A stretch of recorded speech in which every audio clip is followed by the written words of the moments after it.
Later on in the month, there will be an opportunity for you to take a self-defense and pepper gel training class that's actually here, and it's intended for the opportunity for women in the greater West Bloomfield area between 20 and 55 to better prepare themselves and feel more confident in their ability to protect themselves. Joining us right here live on The Splash is a member, or I should say the instructor for that class, Director of CommunityWide Security for JCC. We have Gary Sikorski. Thank you for being here, Gary.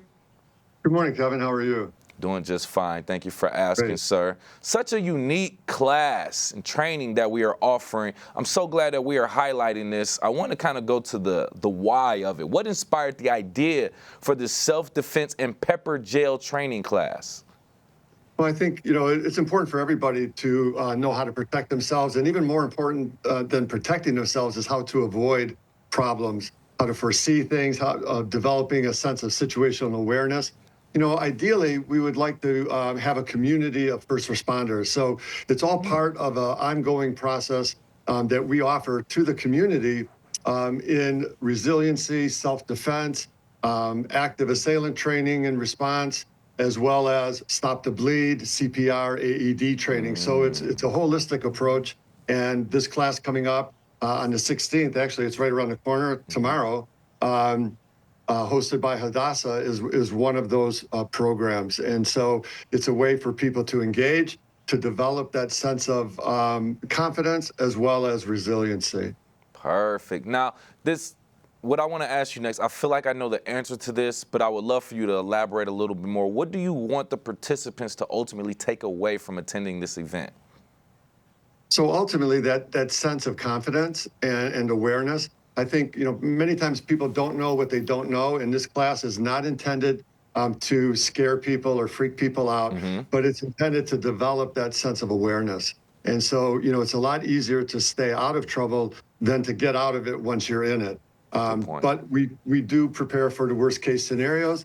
The class highlights, it's really a three-prong approach, and that is developing that awareness, situational awareness, being aware of things around you and how to stay engaged. Everybody is so busy right now that you could have the greatest intentions of staying alert, but between the phones and thinking about what we have to do next, we're often not engaged in the moment. And there's certain times, more so than others, that you need to be alert and aware of your surroundings. So we teach people how to do that. It's easy. It'd be easy to tell you and everybody, all of the listeners here and the viewers, hey, stay alert, be aware of your surroundings, but then real life gets in the way. Yes. So we give you ways to stay alert, hooks, if you will, to sort of live by that will keep you in the moment. The second part of the class is hands-on self-defense, some very basic, very effective self-defense techniques. And then the last part is the pepper gel training, and that's a great equalizer, a force multiplier, with one press of a thumb, you've unleashed 5 million Scoville heat units of OC, and it is a force multiplier and a great equalizer. Sheesh. All right now. We talking actions now. Thank you for going there, Gary. We appreciate it. Very briefly, before I move on, my curious mind has me wondering, you're saying pepper gel. What's the difference between pepper gel and pepper spray? Is it the same thing? So it's essentially the same thing. So pepper spray works as the same ingredients, but there's a cross-contamination. So when you spray a stream or a gel, the small particulates that are aerosolized that go into the air. And so depending on the environment, if you're outside, it's probably not a big deal. If you're inside, there could be cross-contamination, whereas pepper gel, there isn't that atomization or aerosolization. It stays in the stream, and there's no cross-contamination. I could deploy this canister inside my office, and there would be but a hint of maybe pepper in the air. Right. Whereas if I use the stream, we're going to have to probably, evacuate and hit the bricks after spraying that to get out of the contaminated area. That's very, first of all, thank you for clarifying that. But that's another element of using pepper spray that I don't think a lot of people necessarily know, especially if you've never used or been around pepper spray. Once it's sprayed in the air, depending on your atmosphere, it'll affect not only the person you intended it, but probably everybody around also in a negative way. Exactly, and depending on the environment, if you're in a hospital or a shopping center, a public area, that could cause some issues. We see the cases where kids go off to college and they have pepper spray, and the whole dorm has to be evacuated, or the whole movie theater has to be evacuated because of that. The other thing is, like you pointed out, Kevin, a very interesting and important point. That people buy pepper spray and they think it's easy to use. You point and spray. There's a little bit more to it. And in our classes, we actually use inert canisters where the participants get to actually spray a water-based solution. And not only do they get to spray it, and go through all of the functions of it, but often they get to spray me. And so as the attacker, they get to actually deploy it in a little bit more of a dynamic environment to develop that muscle memory and that conditioning that's important, so that when the time comes, they have confidence in using it.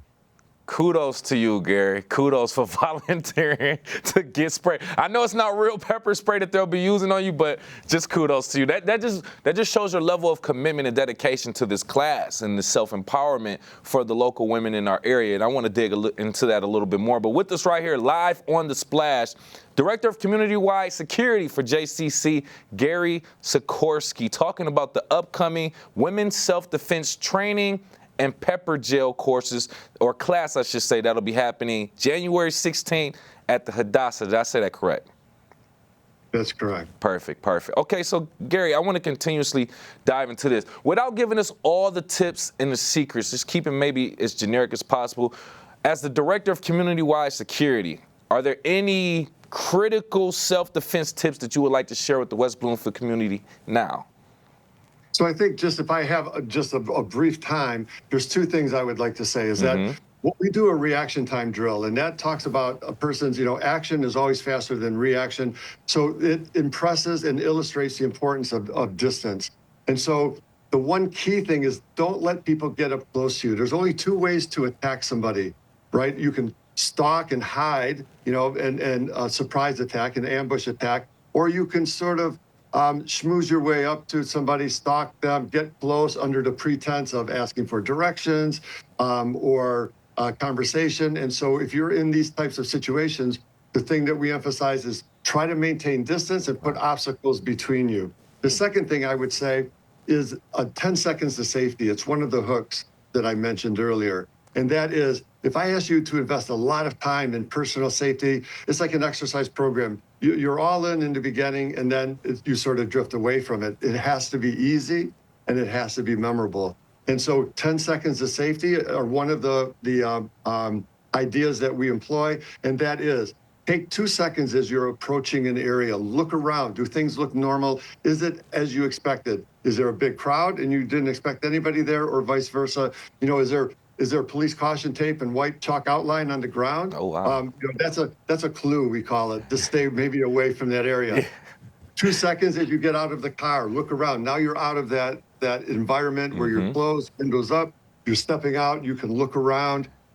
2 seconds as you approach the location. 2 seconds at the door before you go in, or as you're going in, is everything as it's expected. And then in reverse, right, as you're leaving, 2 seconds to check things out as you're walking back to your car from the drugstore or the shopping center, and you look out and there's a white panel van parked next to your vehicle in a desolate parking lot. Well, we've all seen enough episodes of Criminal Minds to know that white panel vans are up to no good, right? That's and so right. Unless it's in the driveway with a plumbing logo on it, a white panel van parked next to my car is something I should be aware of. And so we have fun during the training, but we try to leave people with takeaways. And I like that. Essentially, like I understand some of the references that you were making, and like you said, you want it to be easy and memorable. You want people to easily go back to it, to be like, oh, this is what I learned, 2 seconds or 10 seconds, or check this, or look around, and that type of thing. So I'm glad. And you know what I want to focus on now? The fact that from my notes, I'm saying this is an opportunity for women in their 20s to age 55. Specifically. Now, let's go to that. What makes this training event particularly valuable for the women in that specified age group? I think those are individuals that are often most likely to be out in public, to have families as well, to pass that information on. Listen, we don't discriminate by age. We do other classes where we have teenagers and young children in the class, and then we do classes for all age ranges. And we offer that training to our community agencies as well as other faith-based organizations. And so it's just, these were the parameters put on for this class. Right. And because of that, we can tailor the hands-on techniques to that age group and tailor some of the information, maybe a little more targeted to a targeted audience. Yes, yes. And I just ultimately wanted you to paint that picture and just give a little bit more insight into that. And thank you for also letting us know for this event specifically, it may be targeted for that demographic, but you do offer other classes and courses for all women, all ages, and things of that, and different residents of the community. Thank you for providing that. With us right here, live on the Splash, Director of CommunityWide Security for JCC, Gary Sikorski, talking about this upcoming self-defense empowerment class for the women of Greater West Bloomfield.